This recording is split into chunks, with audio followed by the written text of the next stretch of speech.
Welcome to recipes in my way. இன்றைக்கி நம்ம அருமையான சுவையில் ஒரு சிக்கன் ஃப்ரை தான் செய்ய போகிறோம்.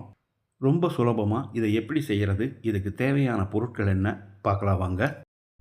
3/4 கிலோ சிக்கன் கழுவி எடுத்து வச்சுருக்கேன். இதில் 1 டேபிள் ஸ்பூன் உப்பு, 1 டேபிள் ஸ்பூன் மிளகாய்த்தூள், 2 டேபிள் ஸ்பூன் மல்லித்தூள்,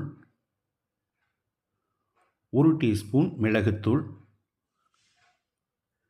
1 டேபிள் ஸ்பூன் இஞ்சி பூண்டு விழுது, 1 டேபிள் ஸ்பூன் வினிகர். இது இல்லைன்னா இதே அளவுக்கு எலுமிச்சம்பழ சாறு சேர்த்துக்கோங்க. 1 டேபிள் ஸ்பூன் தேங்காய் எண்ணெயும் ஊற்றி சிக்கனில் மசாலா பிடிக்கிற மாதிரி கலந்து வச்சுருக்கேன். இது 1 மணி நேரம் ஃப்ரிட்ஜில் எடுத்து வச்சுருங்க. வாணலியில் 2 டேபிள் ஸ்பூன் எண்ணெய் ஊற்றிக்கலாம். 2 பெரிய வெங்காயம் நீல வாக்கில் நறுக்கினது,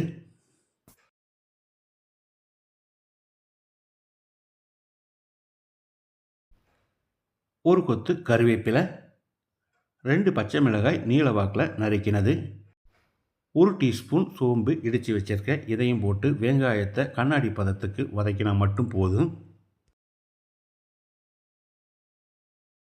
இந்த அளவுக்கு வதங்கினது போதும். இப்போ நம்ம மேரினேட் பண்ணி வச்சுருந்த சிக்கனை சேர்த்துடலாம். அதிகப்படியான தீயில் ஒரு 2 நிமிஷம் இதை நல்லா பிரட்டி விடணும்.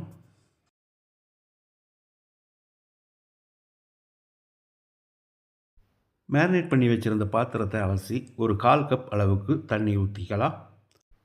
1 டீஸ்பூன் கரம் மசாலாவையும் சேர்த்து கலந்து விட்டுறலாம்.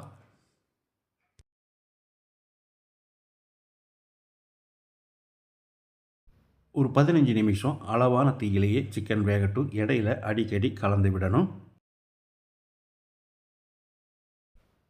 15 நிமிஷம் வேக விட்டுருந்தோம். சிக்கன் நல்லா மிருதுவாக வெந்திருக்கு. நீங்கள் பார்த்தாலே தெரியும். சிக்கனில் கிரேவி அதிகமாக இருக்கிறதால ஸ்டவ்வில் தீ அதிகப்படுத்தி வச்சு 1 நிமிஷம் நல்லா ஃப்ரை பண்ணி விட்டுறலாம். இந்த அளவுக்கு ட்ரை ஆனது போதும். இப்போ இதை எடுத்து வச்சிடலாம். பேனில் 2 டேபிள் ஸ்பூன் தேங்காய் எண்ணெய், 1 டீஸ்பூன் கடுகு, 1/2 டீஸ்பூன் சோம்பு, 1 கொத்து கருவேப்பிலை, 1/2 கப் அளவுக்கு சின்ன வெங்காயத்தை நறுக்கி வச்சுருக்கேன். இதை போட்டுக்கலாம்.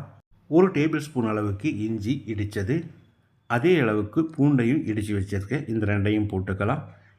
இதுக்கு சின்ன வெங்காயம் இருந்தால் மட்டும்தான் டேஸ்ட் நல்லாயிருக்கும். வெங்காயம் நல்லா செவக்கிற அளவுக்கு வதங்கிடுச்சு. இப்போ ஸ்டவ் ஆஃப் பண்ணிக்கலாம். 1/2 டீஸ்பூன் மிளகாய்த்தூளை போட்டு பேன் சூட்லேயே ஒரு 10 செகண்ட் பிரட்டி விட்டுடலாம். இந்த தாளிப்பு தான் நம்மளோட சிக்கன் வறுவலுக்கு டேஸ்ட்டையே கொடுக்கும். 10 செகண்ட் பிரட்டி விட்ட பிறகு சிக்கனை சேர்த்து கலந்து விட்டுறலாம். சிக்கனை சேர்த்த பிறகு ஸ்டவ் ஆன் பண்ணி விட்டு மறுபடியும் 1 நிமிஷம் நல்லா பிரட்டி விடணும். கடைசியாக நறுக்கின மல்லி இலையை போட்டு கலந்து விட்டு இறக்கினா கேரளா ஸ்டைலில் சிக்கன் உலர்த்தியது ரெடி ஆயிரும். அருமையான சுவையில் நான் செஞ்சுருக்கிற இந்த கேரளா ஸ்டைல் சிக்கன் ஃப்ரையை இதே மாதிரி இதே அளவுகளோடு நீங்கள் செய்து பாருங்கள். இந்த வீடியோ பிடிச்சிருந்தால் லைக் பண்ணுங்கள், கமெண்ட் பண்ணுங்கள், ஷேர் பண்ணுங்கள். சப்ஸ்கிரைப் பண்ணாதவங்க சப்ஸ்கிரைப் பண்ணுங்கள். மறக்காமல் பெல் பட்டனை கிளிக் பண்ணுங்கள்.